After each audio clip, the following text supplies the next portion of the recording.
자, 부산 북갑. 저는 이제 뭐 이영풍 후보 이번에 잘 나왔다고 생각합니다. 왜냐면 선거라는 거는 일단은 뛰어봐야 되는 거예요. 그래서 실전을 쳐야 됩니다. 근데 부산 북갑에 박민식, 이영풍, 박민식이 이 경선을 치르게 된다고 합니다. 근데 이제 지금 이제 돌아가는 거라든가 부산 북갑의 분위기 이걸 보니까 이 박민식이 상당히 이제 사람들한테 뭐라고 할까요? 이제 은근히 이렇게 야금야금 이 사람들한테 이렇게 지지를 받고 있는 것 같습니다.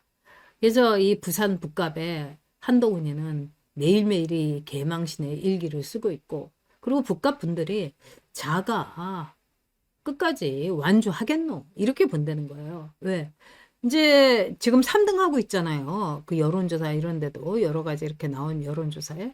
근데 만약에 한동훈이가 이 못하면 3등으로 이제 계속 밀리면 한동훈이는 이제 정치 생명이 완전히 끝나는 거죠. 그러니까 우리 가지치기의 선고입니다. 그래서 한동훈이가 중간에 나는 대의를 위해서 또 이런 이 난장판 그리고 이 문제가 많은 이 선거 못 치른다. 뭐 이렇게 하면서 이제 한동훈이가 중간에 드롭하는 거, 자진 사퇴하는 거 이런 가능성이 굉장히 많다고 그 지역구에 이렇게 있는 거예요. 이거는요, 참 한동훈이로서는 악재 중에 악재입니다. 제일 이 후보에게 나쁜 게 뭐냐면 제 끝까지 못 가? 이런 평판이 도는 겁니다. 그러니까 한동훈이가 지금요, 한동훈이가 지는 것보다도 제 질 거야 이거보다도 제 끝까지 못 가. 이게 더 치명적인 거죠. 그래서 지금으로서는 이 하정우 대 박민식의 구도로 갈 가능성이 높다. 이렇게 본다고 합니다. 그래서 이제 박민식하고 이영풍하고 이제 경선을 치르게 돼서 박민식이 후보로 결정이 되면은 이제 컨벤션 효과라는 게 있을 수가 있죠. 그러니까 박민식의 지지율이 매우 올라갈 겁니다. 그렇다면은 부산 북갑이라는 거는 우리가 이렇게 쭉 보고서 어떻게 될지 감이 이제 오는 거죠. 거기다가 이제 하정우가 아유 고맙게도 계속해서 이제 사고를 치고 있는 거 아니겠습니까? 근데 여러분이 이제 이거 보실 거예요. 이 할머님이 이 악수를 하는데 하정우가 저렇게 손을 터는 겁니다. 그러면서 하정우가 뭐라고 했냐? 또 최민희가 여기에 또 이 참전을 해가지고 이런 소리를 한 거예요. 뭐 고무장갑을 끼웠기 때문에 그 물기를 털은 거다. 아니 근데 이 고무장갑 낀 분도 아니잖아요. 그리고 이 인간이 다른 데 가서 기자들하고 악수하고 이럴 때는 손도 털지 않았는데 지금 계속 이렇게 손 털고 있는 거예요. 그리고 또 하정우가 여러분 저 파란 넥타이 메고 있는데 이게 또 에르메스라는 겁니다. 저는 봐도 모르겠는데 용케 이제 김재원이 그걸 알아보더라고요. 김재원이도 에르메스 넥타이가 많은가 봐요. 그쵸? 근데 이 하정우가요. 근본이 안 된 거죠. 그러면서 뭐라고 했느냐 이렇게 얘기를 했어요. 하루에 300명 정도 되는 사람하고 악수를 하니까 손이 저려가지고 손을 털었다. 아니 손이 저리면은 손을 이렇게 꾹꾹 눌러가지고 뭐 이렇게 순환을 좋게 하든지 이러지 왜 손을 텁니까? 응? 아니 손이 저려가지고 손 턴다는 얘기는 전 태어나서 처음 들어요. 그러니까 이게 하정우의 하수인 겁니다. 그러니까 하정우는 하수를 쓴 거예요. 이럴 때는 죄송합니다. 제가 처음 나와서 몰랐어요. 그리고 그렇게 나쁜 뜻이 아니었습니다.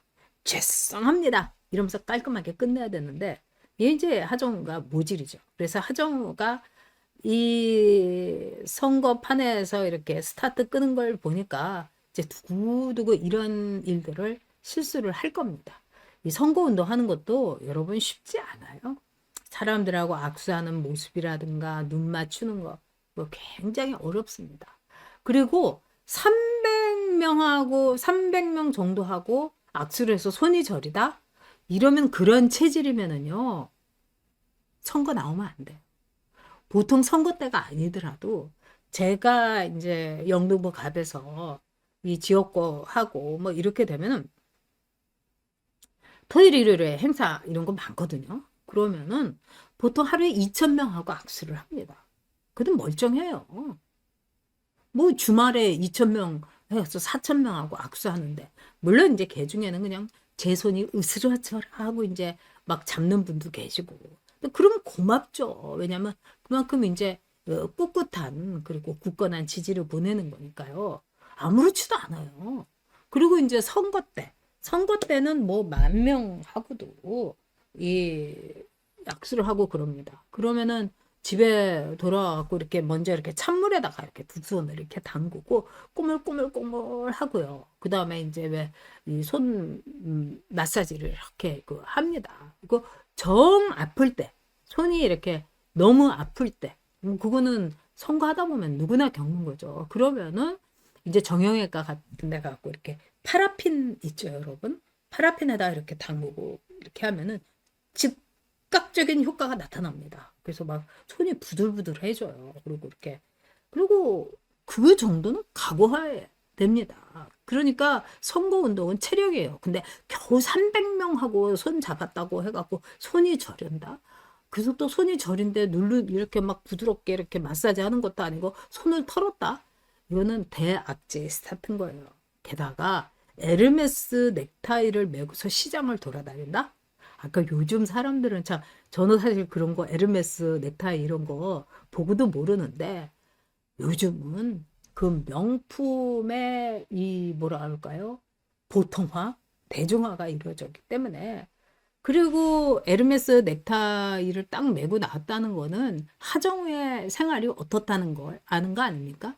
제가 보니까 이 AI 수석인 하정우는요, 배우 하정우보다 더 화려한, 더 사치스러운 이 명품 생활을 하는 것 같아요. 뭐, 배우 하정우 씨는 뭐 많이 걸어 다니고, 그 다음에 아주 소탈하더구만요. 하여튼, AI 하정우, 잘했어. 그리고 AI하고 대화만 하다 보니까 사람하고 손잡는 게 힘들었지. 힘든 거야. 잘했어. 앞으로도 꼭 좀 그쪽으로 나가줘. 그래서 이제 하정우가 악수를 한 뒤에 손 털기 논란이 되니까 이 야당에서 부산 주민의 손을 오물 취급을 했다. 그렇죠. 뭐 더러운 거나 묻은 것처럼 이 닦은 거 아닙니까? 그래서 구포시장의 어머니들의 손은 닦아낼 오물이 아니라 우리를 키운 훈장입니다. 뭐 이러면서 이제 또 박민식이 이렇게 이제 막 끝내주게 이용을 한 겁니다. 그래서 박민식이 또 이렇게 막 고개를 쫙 숙이고, 이 박민식이도 빨간 잠바 빨리 입고 다녀야 되는 거죠. 그래서 하정우의 이 손털기, 이거는 이 이제까지 이제 선거 운동에서 이렇게 아주 저거는 하면 안 된다. 나가면 나갈수록 이렇게 표가 떨어진다. 이러는 게 있어요. 예를 들면 이제 한 손으로 악수를 하면서 건들건들하면서 저 닥터 김이라고 불러주세요. 뭐 이런 후보도 있었습니다, 여러분. 한 손으로 악수하면서 예? 탁 이제 부여잡아야 되는 거죠. 그리고 뭐 저는 이제 키가 작으니까 사람들 눈 높이를 뭐 내려보거나 그럴 필요가 없어서 참 편리합니다만, 이 키 큰 사람들은 이렇게 엉거주춤하게 해가지고 눈을 맞춘다든지 이런 게 있는 거예요. 응? 뭐 지금 거들먹거리면서 키 크다고 해서 이렇게 쭉 내려보고 한 손으로. 그리고 또 이 어떤 경우도 있냐면은 후보 중에요. 아주 징글징글한 아저씨들 있잖아요. 세상 어떤지 모르. 그러면은 이제 여자분들하고 이렇게 유권자하고 이렇게 악수를 하면서, 왜 남자들이 왜 이렇게 손가락으로 이렇게 슥슥슥슥 긁는 거 있잖아요. 그 막 아주 그 능글능글하게 그런 거 해가지고 소문 쫙 퍼져가고 그냥 그날로 그냥 그 날라간 그런 후보도 있습니다. 그래서 이 선거 운동이라는 게 굉장히 어려운 겁니다, 여러분. 그러니까 하정우가 쉽게 본 거죠.